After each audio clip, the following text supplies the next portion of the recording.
سید ابوالعلا مودودی رحمہ اللہ تعالیٰ کی صاحبزادی سیدہ حمیرہ مودودی اپنی کتاب میں لکھتی ہیں، شاہ فیصل مرحوم کو ابا جان نے ایک اہم مشورہ دیا تھا۔ میں سوچتی ہوں کہ اگر شاہ فیصل اس پر عمل کر لیتے تو آج عالم اسلام کے حالات کچھ مختلف ہوتے۔ ابا جان نے شاہ فیصل بن عبدالعزیز سے بالمشافہہ گفتگو میں کہا تھا، جس طرح امریکہ نے ڈالر کے بل پر ساری دنیا کے اعلیٰ ترین دماغ کھینچ کر اپنے ملک میں جمع کر لیے ہیں، اور اسی طرح وہ ملک جو صرف 500 برس پہلے دریافت ہوا تھا اسے بے مثال ترقی دی ہے، اسی طرح آپ ریال کے بل پر جن کی آپ کے پاس کوئی کمی نہیں ہے، نہ رقبے کی آپ کے ملک میں کمی ہے، عالم اسلام کے اعلیٰ ترین دماغ کھینچ کر اپنے ملک میں جمع کر سکتے ہیں،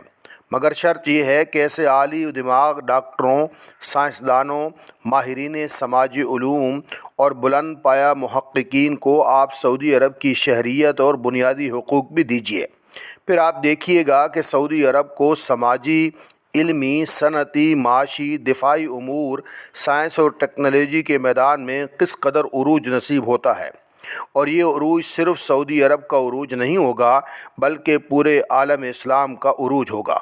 جواب میں شاہ فیصل شہید نے فرمایا، میں ریال کے بل بوتے پر سارے عالم اسلام کے بہترین دماغ تو سعودی عرب میں جمع کر لوں اور انہیں شہریت سمیت دیگر حقوق بھی دے دوں، لیکن پھر میرے ہم وطن بدو بکریاں لے کر اور اونٹوں پر سوار ہو کر واپس خیموں میں چلے جائیں گے اور صحراؤں میں ایسے گم ہوں گے کہ ان کا نام و نشان بھی کسی کو نہیں ملے گا۔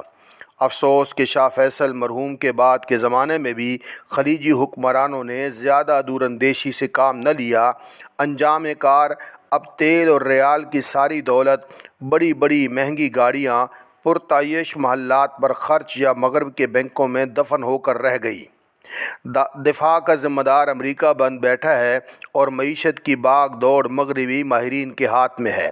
بدو مہنگی امریکی کاریں چلا رہے ہیں۔ یہ بدقسمتی کی بات ہے کہ ہمارے ہم عصر مسلمان اہل اقتدار کے دل اتنے چھوٹے، ظرف اتنے تنگ اور ذہن دور اندیشی سے اس قدر عاری ہیں کہ وہ اپنے محدود اہداف کے سوا کوئی چیز دیکھ نہیں سکتے۔